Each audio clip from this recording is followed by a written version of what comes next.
Perilaku seperti apa yang biasa disebut kejam? Sebuah organisasi misterius mengubah gen sekelompok anak-anak dan mentransplantasi otak mereka menjadi para pembunuh, menjadikan mereka agresif dan tanpa emosi. Peluang keberhasilan percobaan ini hanya 1 dari 10.000. Gadis ini adalah pembunuh paling top dari semua mutan. Ia penuh ide serta dapat mengatur ulang item kontrol. Ia mampu menghadapi sekelompok serigala dengan tangan kosong. Kekuatan tubuhnya dapat menghancurkan apapun. Kekuatan gadis itu membuat orang-orang ketakutan. Karena hal buruk akan terjadi jika para mutan tidak bisa mengendalikan kekuatan mereka. Diperlihatkan, gadis berusia 8 tahun ini melarikan diri ke hutan sepanjang malam. Ia terus berlari dan berlari hingga kelelahan dan pingsan di depan seorang petani. Untungnya, ia diselamatkan oleh sepasang petani. Setelah dirawat oleh mereka dan juga dokter, gadis itu pulih dengan cepat tetapi amnesia. Maka ia memiliki kesempatan untuk menjadi orang biasa. Pasangan petani itu lalu menamainya Jayun. Waktu pun berlalu. 10 tahun kemudian, Jayun tumbuh menjadi seorang wanita sederhana. Ia sangat ramah dan baik hati. Suatu hari, kode aneh muncul di bahu Jayun saat mandi. Dan ia juga sering sakit kepala. Di sisi lain, penyakit Alzheimer ibunya semakin parah. Kehidupan yang awalnya penuh kebahagiaan itu dapat berakhir kapan saja. Suatu hari, sahabat Jayun memberitahunya bahwa baru-baru ini ada perekrutan gadis super Korea. Hadiah untuk sang juara mencapai 500 juta won. Karena desakan keadaan, Jayun sepertinya sangat membutuhkan uang. Tak disangka, dalam kompetisi itu ia mendapat nilai tertinggi di babak kualifikasi dan mendapat tempat final untuk pergi ke Seoul. Ketika sampai di rumah, orang tuanya tampak tak bahagia karena saat pembawa acara Jayun memintanya untuk tampil. Secara mengejutkan Jayun melayangkan mikrofon di udara. Orang tuanya tahu itu bukan sulap, melainkan kemampuan bawaannya. Dan mereka takut orang jahat akan menculik Jayun. Benar saja, dokter baik dari organisasi yang melihat Jayun di televisi menyadari bahwa Jayun istimewa. Di hari kedua, Jayun dan sahabatnya naik kereta untuk mengikuti tes ulang. Di dalam kereta, mereka memulai rutinitas standar dan memakan telur. Jayun juga menampilkan keterampilannya menggigit 2 telur. Tiba-tiba seorang pria muncul. Namanya Nobleman. Ia terlihat familiar. Lalu ia menyapa Jayun. Apa nama akhirmu? Apa hobimu?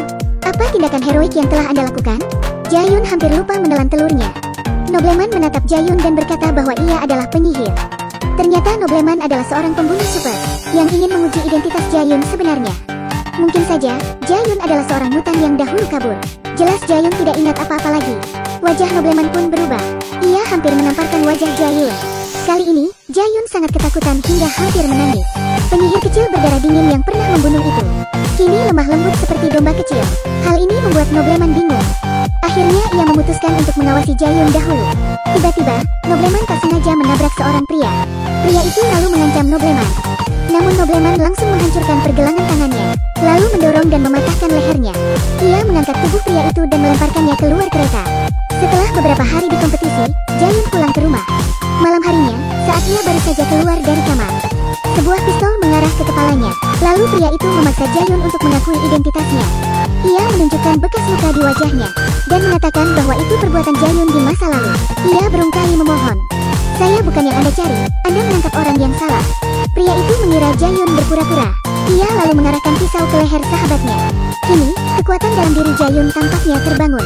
Seperti ada yang merasuki tubuhnya, ia segera meraih pistol dan membunuh 5 orang dalam sekejap. Lalu dengan pria ini, tanpa panik dan tanpa ragu-ragu, Jayun membanting pria itu ke dinding dan terus menghajarnya. Dengan marah, "Sudah kubilang bukan saya, mengapa terus memaksa?" Pria itu kemudian berkata bahwa apa yang Jayun katakan itu tidak sama dengan tindakannya. Jayun hilang kesabaran. Ia membidik tanpa mengedipkan mata. Kemudian menjadi remaja yang ketakutan seperti semula. Sahabatnya tercengang. Apakah Jayun berkepribadian ganda? Tiba-tiba Nobleman datang dengan pembunuh wanita lain. Mereka mengancam orang tua Jayun. Jayun harus setuju untuk mengikuti mereka ke organisasi. Ia lalu segera dibawa ke laboratorium Dokter Baik. Dokter Baik sangat bersemangat. Ia berkata bahwa ia sangat merindukan Jayun. Ia juga berkata bahwa Jayun adalah karyanya yang paling sempurna. Sementara Jayun masih bertanya-tanya apa yang terjadi, Dokter Baik mengatakan bahwa ia tidak tertarik dengan topik itu. "Biarkan aku mengembalikan ingatanmu," katanya. Kemudian Jayun disuntik stimulan pemulihan memori. Jayun tiba-tiba berdarah dan sakit kepala lagi. Sebenarnya, ia pergi menemui seorang dokter secara diam-diam. Diceritakan, Jayun harus menjalani transplantasi sumsum tulang karena ada perubahan genetik dalam tubuhnya. Namun, ia bahkan tidak tahu siapa orang tua kandungnya. Karena penggunaan otak terus-menerus, Jayun tidak bisa bertahan lama. Dan Dokter Baik akan membiarkannya. Mengapa Dokter Baik rela membiarkannya mati? Kemudian ia memberi suntikan lagi. Ia bilang obat itu bisa bertahan selama sebulan. Jika digunakan dengan hati-hati, gejalanya tidak akan memburuk. Jika Jae-yun ingin bertahan hidup, ia harus patuh. Apa yang dilakukan dokter baik dilihat oleh Nobleman. Ia pun menyadari keseriusan masalahnya. Akhir dari penyihir, tidak hanya hilangnya kekuatan, tetapi juga kecerdasan. Tentu saja, selama ini Jae-yun berpura-pura. Ia tidak pernah amnesia. Ia sengaja ikut kompetisi untuk menunjukkan kemampuannya, dan membiarkan organisasi menemukannya, untuk mendapatkan obatnya. Semua itu adalah rencananya. Ketidakberdayaan dan rasa sakit pun menghilang. Bibir Jae-yun tampak terangkat tersenyum miring. Sebuah monitor mata dihapus. Ia bahkan menyerang seorang penjaga sampai mati. Lalu mengambil pistol dan menembak Dokter Baik. Namun kaca tersebut sangat kuat sehingga peluru sulit menembus. Dokter segera melepaskan gas beracun. Jae-yun segera meledakkan peralatan pemadam kebakaran. Setelah melakukan beberapa tembakan dari atas, Jae-yun melompat dari atap. Ia tersenyum licik. Jae-yun mengatakan bahwa ia sempat melupakan organisasi sejenak. Dokter Baik kini terpojok. Ia juga tampak terkejut. Namun ia sangat kagum dengan Jae-yun. Jae-yun lalu meminta di mana sisa obatnya. Satu tembakan mematahkan kaki kiri Dokter Baik. Kemudian, pasukan organisasi anti-eksperimen datang. Mereka membantai mutan lain dengan berbagai senjata. Tampak seorang wanita bersiap dan mengambil pisau ganda di punggungnya. Lalu ia melompat, menghabisi pasukan dengan cepat. Dengan sekejap, ia berhasil melumpuhkan semuanya. Di sisi lain, Jae-yun menyeret Dokter Baik. Namun ia tiba-tiba dipukul dengan keras dan terhempas. Nobleman lalu muncul. Ia lalu mengatakan bahwa Jae-yun ini bukanlah Jae-yun yang dulu. Jae-yun hanya berkata ringan. Mengejek Nobleman bahkan bukan tandingannya. Nobleman memang masih muda. Ia belum tahu banyak tentang kekuatan penyihir. Jae-yun lalu segera berteleportasi dan menghajar Nobleman. Jae-yun melempar Nobleman ke dinding di sebelah. Namun Nobleman bangkit dan meraih kaki Jae-yun, kemudian menghajarnya. Mereka langsung meluluh lantakkan dinding. Namun Jae-yun segera meraih Nobleman dan memperlakukannya seperti anak kecil.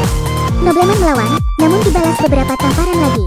Jae-yun menghindari semua tinju Nobleman dan kembali membanting Nobleman. Setelah itu, mereka bertarung dengan sangat cepat. Satu tendangan lurus terakhir. Dinding pun hancur bersamaan dengan Nobleman yang terbanting. Nobleman tidak bisa mengalahkan Jae-yun. Di saat yang sama, Dokter Baik berusaha mengambil suntikan namun kaki kirinya ditembak. Akhirnya Nobleman mengambil pistol untuk melawan, lalu memblokir peluru dengan tangannya. Jae-yun mendorong Nobleman di depannya dan ingin memusnahkan Nobleman sepenuhnya. Namun tiba-tiba ada suara tembakan dan Jae-yun terjatuh. Si pria anti-eksperimen datang untuk menuai keuntungan. Pembunuh wanita kemudian segera datang dari belakang. Pria itu lalu menembak beberapa kali dan melumpuhkan pembunuh wanita itu. Tapi Jae-yun tiba-tiba muncul di belakangnya, memutar leher si pria dan menyelesaikan pertempuran. Nobleman mencoba berdiri dan bertarung lagi. Pembunuh wanita segera berlari dari belakang. Namun Jae-yun segera menghentikan wanita itu. Jae-yun juga menghabisi Nobleman yang mencoba menyerangnya. Kini, Jae-yun telah menemukan semua ramuan dan melewati medan perang yang berantakan. Tidak akan ada yang menyangka semua ini dilakukan oleh seorang gadis 18 tahun. Jae-yun lalu kembali ke rumah dan melihat orang tuanya sakit parah, memberikan obat amnesia ibunya, dan mengambil 2 untuk dirinya. Lalu ia memulai perjalanan untuk menemukan penawarnya. Diperlihatkan, ada seorang wanita elegan di tepi laut. Ternyata, adik Dokter Baiklah dalang sebenarnya di balik semua ini. Ada banyak varian genetik di sana. Senyum ikonik Jae-yun muncul. Ia mengancam semua orang yang mau main-main dengannya. Baik, sekian ulasan film kali ini. Terima kasih dan sampai jumpa di kesempatan yang lain.